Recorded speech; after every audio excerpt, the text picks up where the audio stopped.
Welcome to Dublin.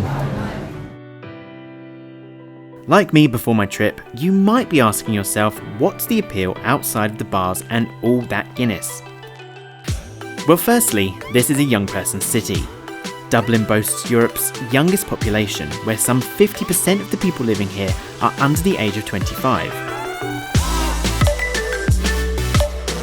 So yes, bars, nightlife, parties and Guinness are popular, though definitely not exclusive to this demographic. And while Dublin certainly does debauchery famously, it's only when you visit this old and beautiful city that you really see how the Republic of Ireland's capital is way more than a hedonistic haven for hen-dos and lads' weekends away. Just take a mosey down the cobbled streets and it's like nothing has changed over the last 100-odd years.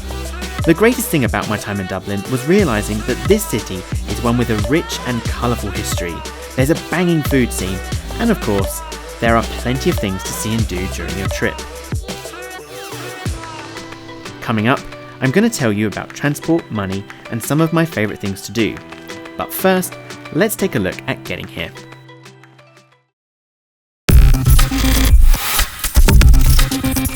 The airport is 10 kilometres outside of Dublin and is the only international airport serving the city. From here, your choices for transport to the centre is the bus or a taxi, as there's no train station at the airport. Dublin Airport's air coach will take you to various locations across the city, so make sure you know which stop is nearest your hotel.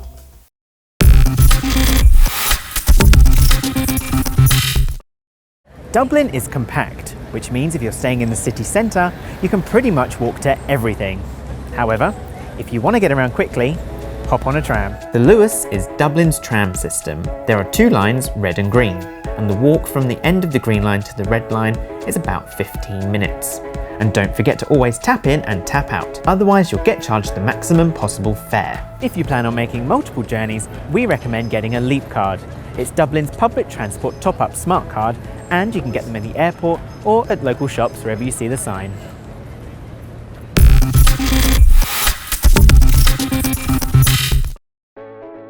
Dublin's nightlife is legendary, and Temple Bar is the centre of it all. Yes, it's where all the tourists go, but Temple Bar is packed with pubs, bars, live music and clubs. If you want to have a great night out in Dublin, this is where to go. Written by Irish monks around 800 AD, the book is a decorated version of the four Gospels that's kept at the centre of an exhibition in Trinity College. Just don't expect a photo, as no cameras are allowed near the book, not even ours. However, our highlight has to be the long room. Holding around 200,000 books, it's a vast collection that seems to go on and on and on and on and on and on and on forever. Next is Kilmainham Jail, a former Irish prison that held many of the revolutionaries of the past, in particular the leaders of the 1916 Easter Rising. Abandoned in 1924 and restored in the 1960s, it now serves as a museum where you can learn all about the history of Irish independence. The jail is 3.5 kilometres out of the city centre, so you'll need to get the Luas or the bus here. Tickets are available online, you book your time slot, and the website recommends arriving 15 minutes before your tour is due to start. Because the museum can only take a limited number of people at a time, booking ahead is the only way to guarantee entry on the day. Dublin Zoo is the most popular family attraction in Ireland. It's in Phoenix Park, a 15-minute walk from the Houston Station Luas stop. There are over 400 animals here, spread over 28 hectares and split into zones like the African savanna and the Asian forests. But what we really like about the zoo is all the conservation work they do across the globe. It works together with many others to maintain breeding programs and reintroduce endangered species into the wild. It's had particular success with animals such as the golden lion tamarin and the scimitar horn oryx. They say that good things come to those who wait. And last on our list is the Guinness Storehouse. The Storehouse is a 7-storey monument to the history, production and advertising of Ireland's most famous export.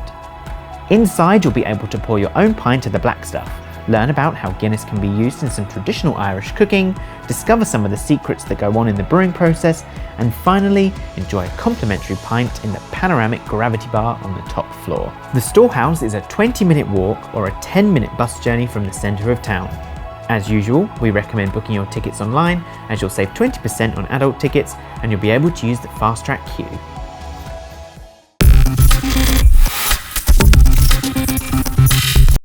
Dublin is bisected by the River Liffey, which runs across the city. There used to be a pronounced cultural divide, with the poor living in the north and the south being home to the upper and middle classes. Today, that's not the case, and Dublin can be divided into some distinct districts. The medieval district is the oldest part of Dublin. It's here that you can find Dublin Castle, Christchurch and St Patrick's Cathedral. The Georgian district starts at St Stephen's Green and Trinity College and continues up to the canal. Dublin Docklands is where lots of the world's biggest tech companies have offices. The cultural district is where you'll find Temple Bar. This area is home to pubs, clubs, markets and Dublin's most energetic nightlife.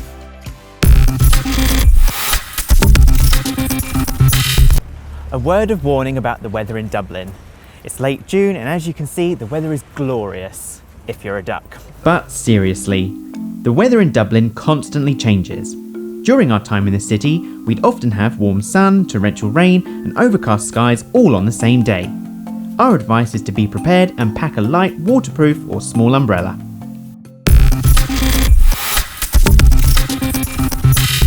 The food here in Dublin is terrific, and with so many great places to eat, we couldn't possibly hope to cover it all in one video. However, if there's one thing that Dublin and Ireland do better than anyone else in the world, it's their seafood, especially their oysters. One place we definitely recommend you go is Claw. It's a tiny seafood restaurant on Crown Alley, just off Temple Bar Square. It'll probably be full when you arrive, so you may have to wait outside with a pint of Guinness, but it's worth it, we promise. When it comes to drink, Guinness is obviously what Dublin is best known for. And for good reason. Ireland's most famous export definitely tastes better in its home city. They say it's in the water, but what we know is that you can't come to Dublin without trying it at least once, or twice, 3 times. You get the idea. But there's more to Dublin than just the black stuff. We recommend trying out the Porterhouse. It's the city's original craft beer pub and they've been serving for 20 years. I've gone for a Dublin Pale Ale, which is €5 and according to this, is an Irish style pale ale with an orange, lemon and lime hop character. Not bad.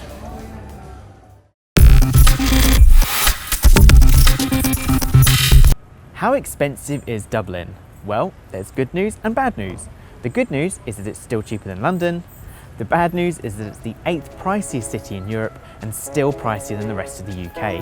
This Guinness in Temple Bar was €5.95. This pub meal cost €13.50. This coffee cost €2.50. A Temple Bar hotel cost roughly €170 per night. Quick tip, if at the chip and pin machine you get the choice to use pounds or euros, always choose euros. Shops will give you a worse exchange rate than your bank will. So that's our guide to Dublin. For more on what to do while you're here, check out our other videos. A bit of a tash.